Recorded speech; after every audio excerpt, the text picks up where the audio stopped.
What I do sometimes when I've got a little bit of time to spare and not enough to do a full big painting is I make little miniatures and then I mount them into cards like this. So I have here a selection of pansies because I bought a bedding pack from the garden centre, and just sitting with them in front of me, it was just lovely to be able to paint a few of them.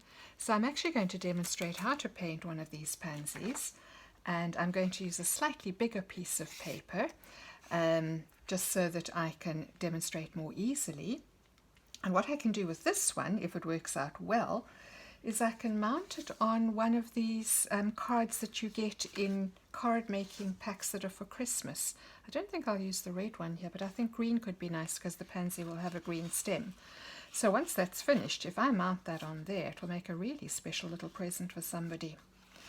I have in front of me here a pansy. I managed to get the only one that the slugs hadn't got to.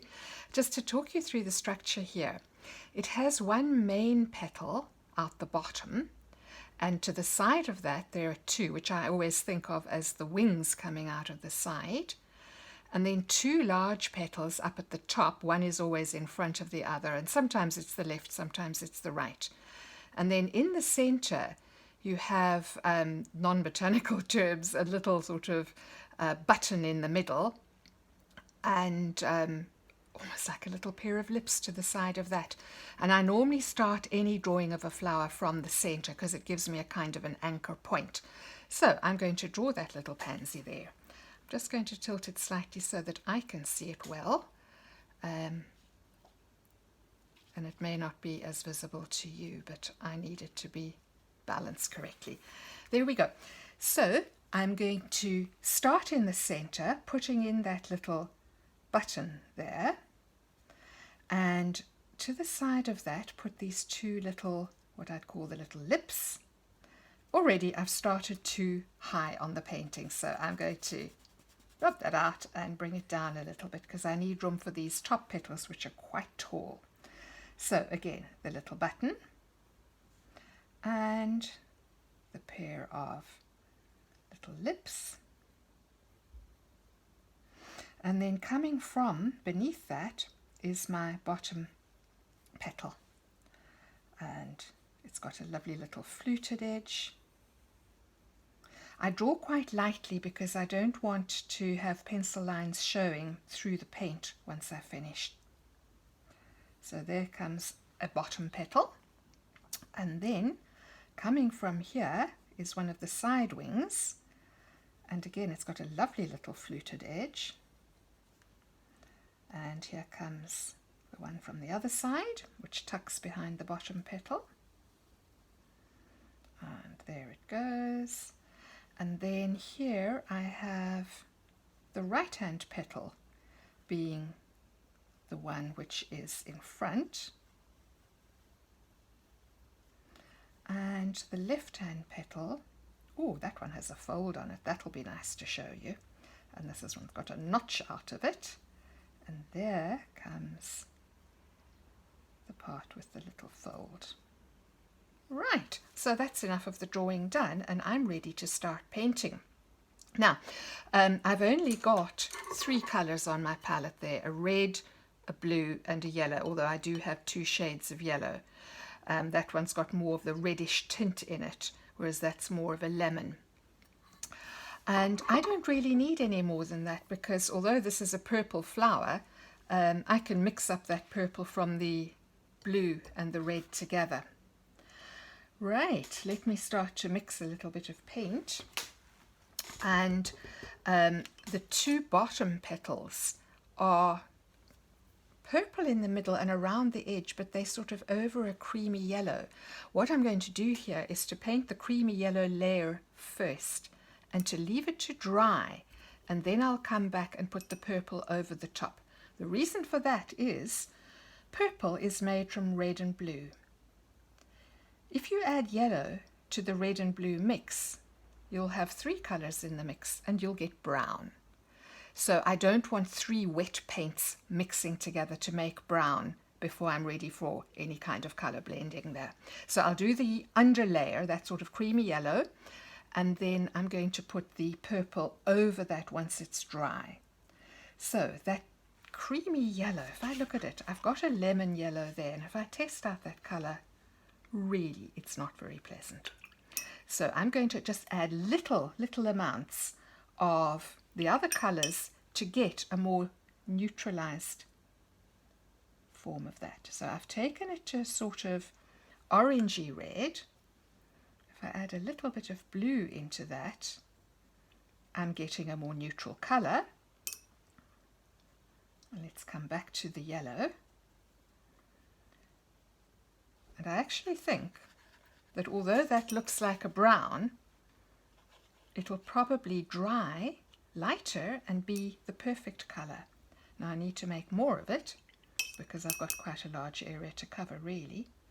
So going back to the mixing, there's a bit of orange, a little bit more blue. And the thing is, when you're doing a 3-colour mix like this, you add one, and then you add another, and then you find you've gone too much in one direction, so you add a little bit more of another, and so it goes. But watching me stir paint is maybe not what you thought you had in mind. Never mind, we'll get there, we'll get there. Okay, I think I have enough there. Now it does look alarmingly dark when you see it on white, but it will dry lighter, and also I'm going to paint it into water, which will dilute the colour and make it even lighter. And thirdly, it's going to be dark relative to white paper. And once we've got the purple in, we'll see that this light sort of creamy colour will really be much lighter than we thought at first. So I'm going to start by wetting. Now I'm not going all the way up to the pencil line because some colours of paint do prevent you from rubbing out the pencil line through the paint afterwards. So on this one I'm just going to come close to the pencil line. With other petals I'm going to try to remove a little bit of the pencil line. Just helps with the first one if I've got my shape clearly visible to me. So in comes this colour, and I do think it wants a bit more yellow. Don't be alarmed, it does look quite strange as a colour on a pansy petal, but it will be perfect. So just touching in that colour very softly, and that needs to be left to dry. So a way of removing the pencil line without rubbing it out completely is to use one of these kneadable erasers. And if I just dab over the pencil marking, I'm able to lift some of the graphite, but I can still see my pencil line. And then I'm going to wet these petals and put in that underwash as I did on the bottom petal. Okay, so the colour is just flowing through water, and I've left a tiny little sliver of dry paper there just so that the two petals don't all run together. And in fact, very often on the edge of a pansy petal, you do have a very little light edge. So that will be useful to me there. Let's wet this one. I'm actually going to turn it upside down because it's easier for me to control the brush if I'm pointing it in a comfortable direction. Righty-ho. And then tipping in the colour.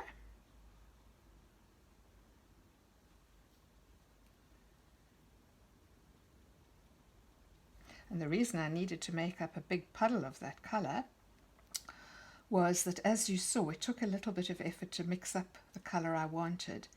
And if I ran out while I was doing this, it would be difficult to mix up exactly the same colour again. So that's the underwash of the three bottom petals. For the top petal, I think I'm going to go straight in with my purple, although I can see there is a little pale area at the bottom, so I want to try to reserve that. So that's something I need to bear in mind.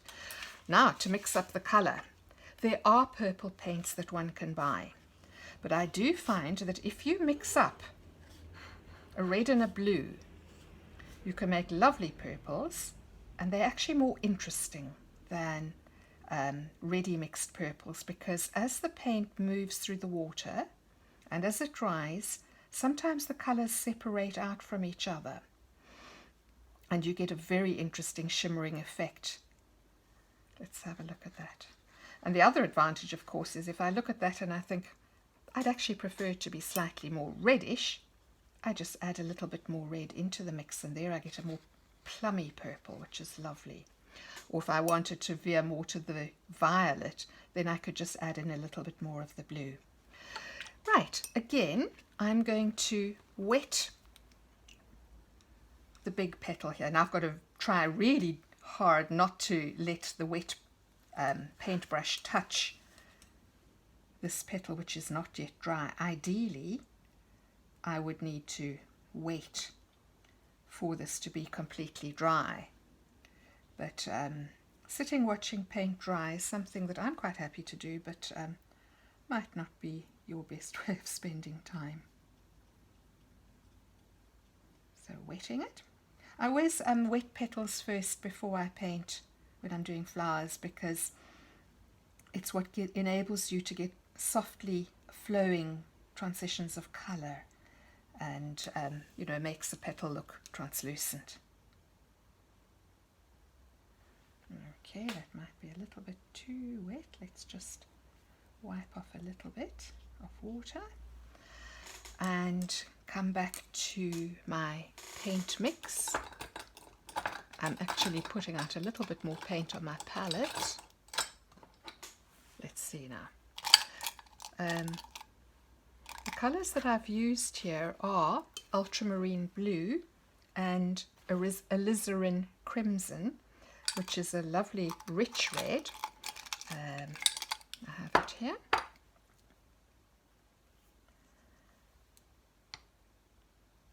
There are watercolour artists who have palettes with all the paints laid out around the edge and they mix in the centre, but I prefer to just squeeze out what I think I'm going to use that day. And then, of course, I don't want to clean off the palette, so I end up with lots of palettes with bits of paint on. But I like working on ceramic palettes, so you can always borrow a few side plates from the kitchen cupboard. Okay, I'm going to start at the top edge here, and you just watch how the paint flares through the water. So I'm only just touching it, and it starts to move by itself. And that, for me, is the magic of watercolour. Just watching the way it whooshes through the water all by itself. Of course, if the paint's too thick, it won't do that. Okay, and then I'm going to just nudge it down, but try to keep that little pale bit towards the centre. So just nudging it down. And I think that's just about there. Okay, now I'm trying to just neaten that without touching the next petal. That's it. So you can see that there are darker tones and lighter tones showing on this petal. Let's give that a little bit more of a delicate nudge towards the centre. I do want it lighter here, but not just plain white paper. There we go. I think that will be nice. Now let's intensify that colour. Let's take a bit more paint and thicken it up and touch it in along the edge again. So we're getting a much more rich, plummy shade. There it comes, look at that. Isn't that gorgeous? Down there.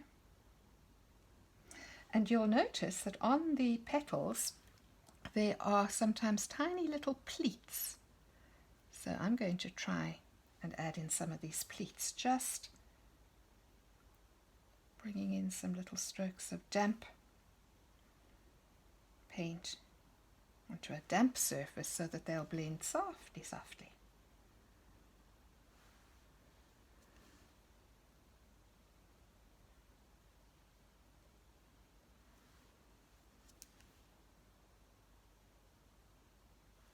And I'm working here on paper which is not taped to a board. I find it easy, to see, like this, to be able to move the painting around rather than try to move my hand around.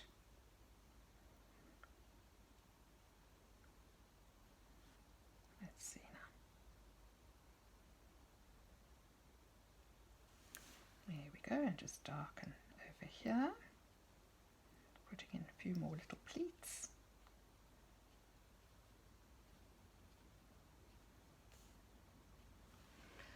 I think that top petal is just about done. Just tidying up my edges there. And that needs to dry before I can do that petal, or any of the other three, because they're all damp and I really do need to work on a dry surface. So I'm just going to allow this to dry for a few moments. Right, this has dried off, so I'm ready to start on these side petals. So I'm going to re-wet this part of the petal and bring it in a little bit further that I'm going to need.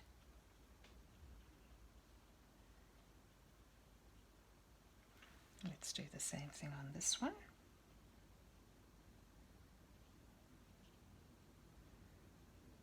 Go.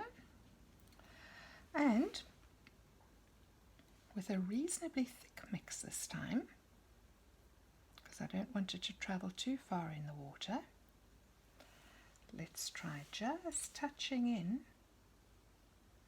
a bit of purple around there, and it should just travel a short way before it settles into its place.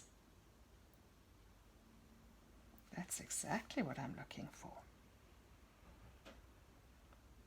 So it's got a soft edge because it's gone into water.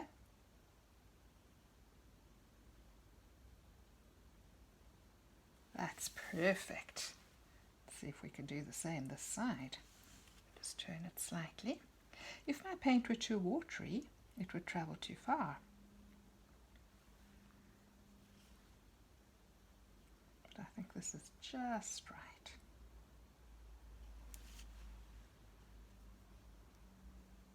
Just give it a little bit more intensity over here.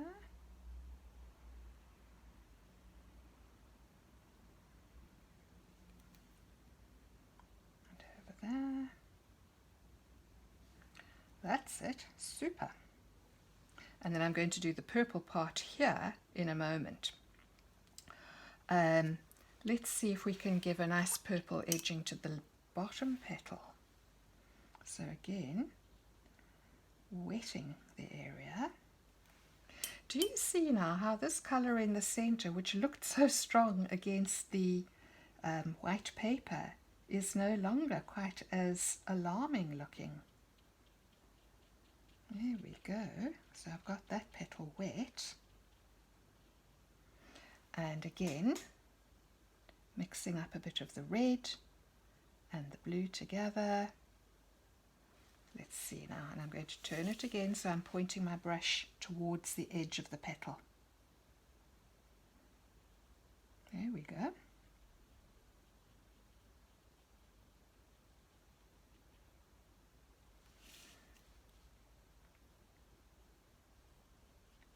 And again, not too watery a mix because it will travel too far and I can't control where it's going.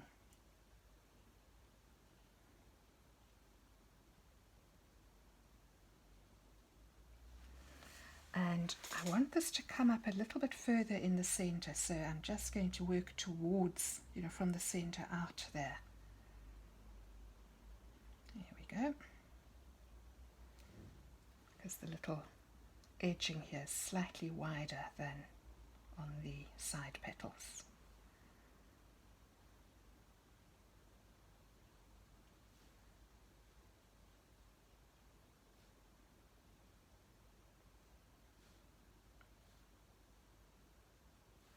And that needs to dry. So while that's drying, I'm going to come to the other petal here. Now it's behind this one, so this one's going to throw a shadow onto that one and it's going to be darker. Therefore, I would actually like the whole petal to be darker, and I'm not going to work into the wet surface as much as starting it on a dry surface with paint towards the edge here. So let's just put that in, wet on dry, and let it blend downwards.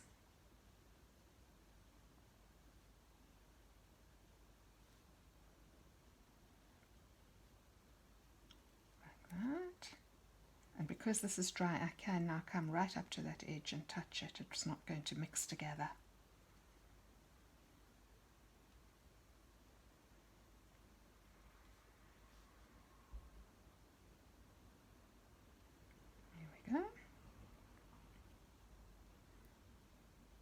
Now I can turn it around now that I can control that edge. So essentially I'm wetting it with a tinted mix this time, not just with water. And blend that down towards the lighter part at the center. Now let's whoosh some really strong colour into that.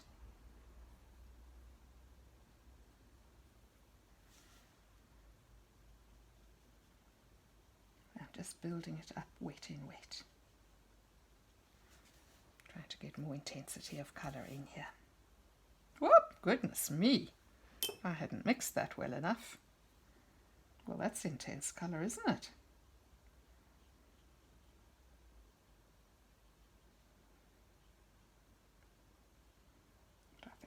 To sort that out just by working wet in wet.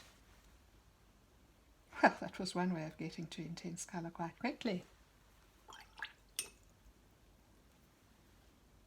But again, it's a reminder of why one should be very careful about mixing paint, because you can get lumps on the brush which give you unexpected effects. Okay, now I've noticed I've got a teeny little smudge over there. Obviously picked it up off my finger. So what I can do there is simply wet it and give it a little rub with kitchen paper. And there we go, it's gone. So that's not a problem. Now that's very wet. I will come back and intensify it and give it its little pleats in a moment. But in the meantime, let's put some streaks running through this petal here. So, re-wetting it.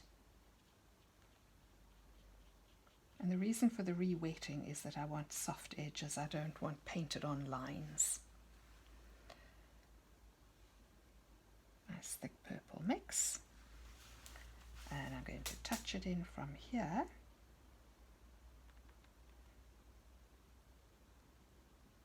I think I need to thicken the mix, being sure that it's blended, and then some streaks.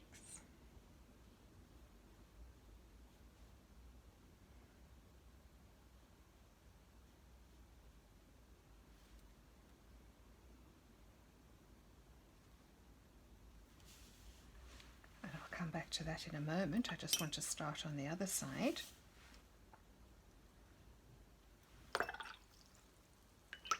I have have two water jars here, one for clean water, because as you rinse the brush you do get paint coming off in the water, and the next thing you'll find you're painting with soup.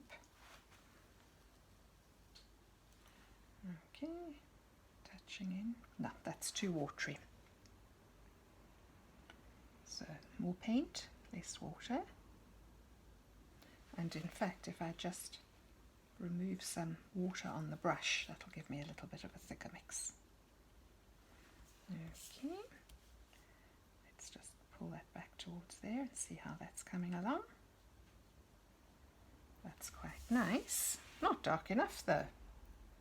More paint. That's more like it.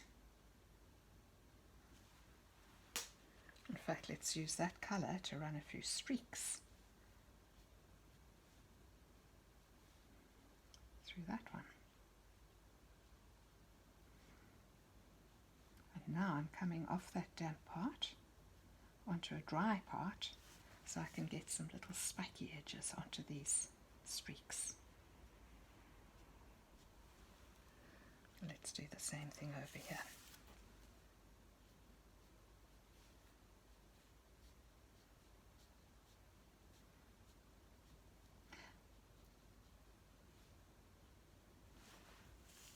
That one seems to be bluer than that one, so I can just come back and add in a little bit more red on my brush.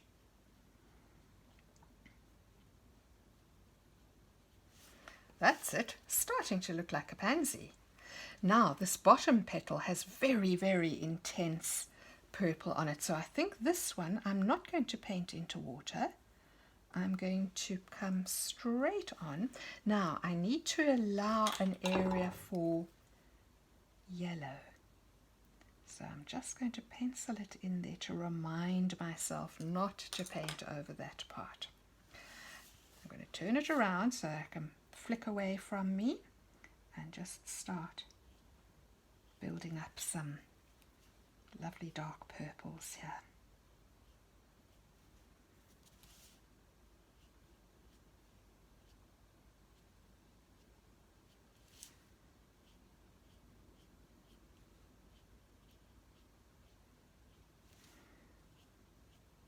When these are dry, I think I'm going to add some of this kind of brush stroke over the top.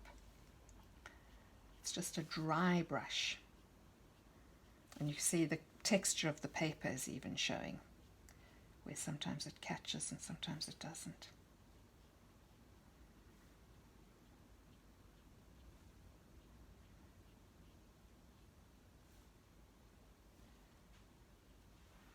There we go. How dry is that? I think I forgot to do the little pleats there. Let's see if I can put a few on wet on dry. Yeah. Oh, I have actually not left it too late. This is still slightly damp, so I can get a few in there.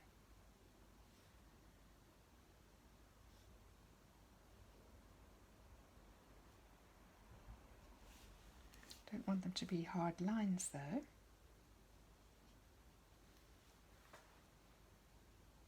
So I may be better off leaving it to dry and coming back later.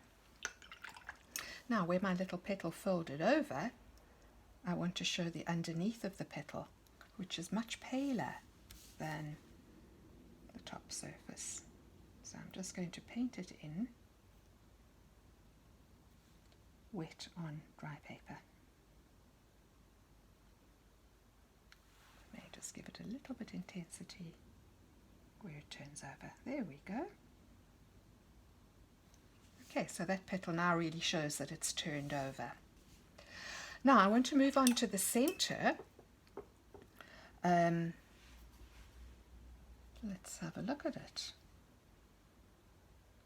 Okay, it's got a little sort of lemony button in the center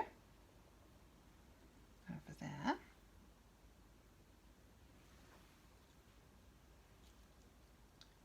And then that above that, almost another little button with bumps on. This is highly botanical terminology.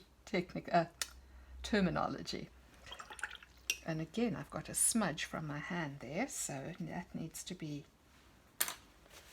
wet and wiped off. Some colours can't be wiped off easily. I just want to show you here, while we're talking yellow, how to make a green. If I take this yellow, which is a lemon yellow, and I add a little bit of my blue, which is French ultramarine blue, there I get a green, which is quite a fresh springy green.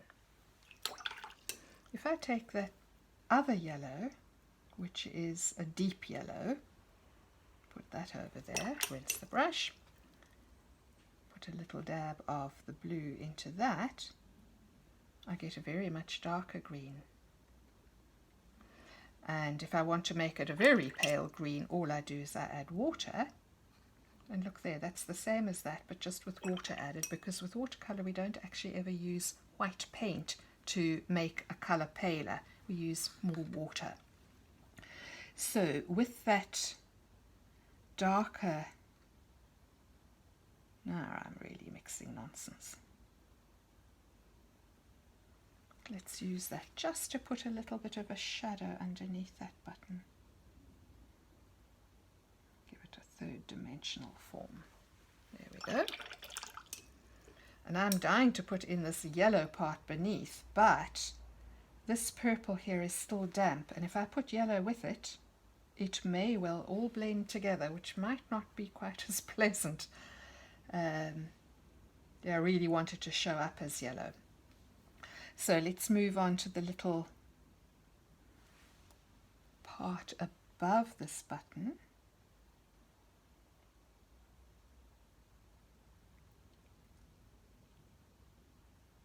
Which I'm seeing as a sort of knobbly yellow shape.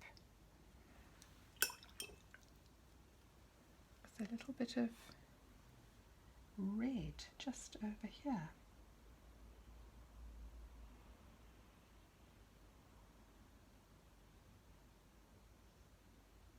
Okay.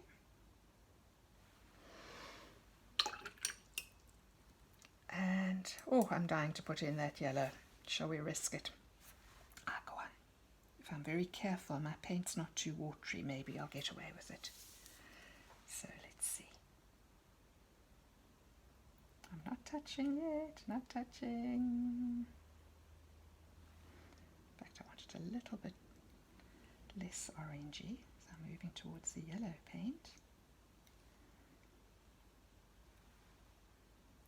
and in fact more lemony as it moves up towards the button in the middle.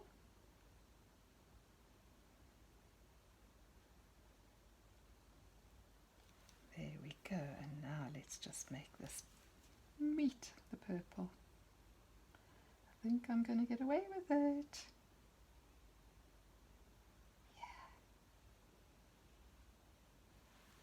Except there's a little bit of a blend which isn't so nice. Let's see if I can just move that away.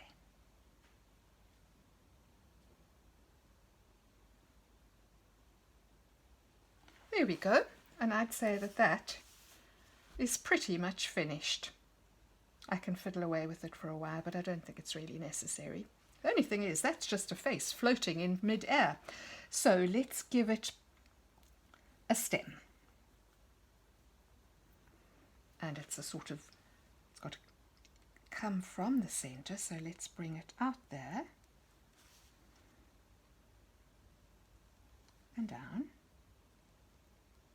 going to bring it down to the edge, like that.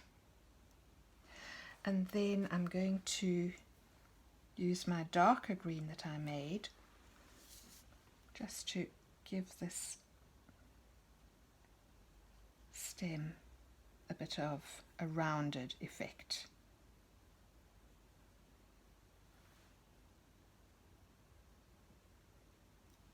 Oops, that's gone a little bit ragged because of the texture of the paper.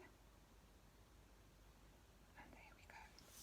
Let's just give that a little bit more definition there, because we really want that little button in the center to stand out. That's it. And once this is 100% dry, I can come along with my eraser and just remove all pencil lines.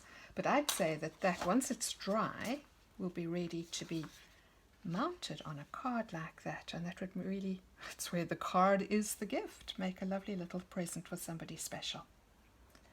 There we go. I hope you've enjoyed that. And it's something that's not too difficult to do by yourself. If you just take one petal at a time and build up your little design, and it's a, you know, if you've got a little pack of bedding plants that you can put in front of you and you get the scent of them while you're painting, it's absolutely such an enjoyable thing to be able to do.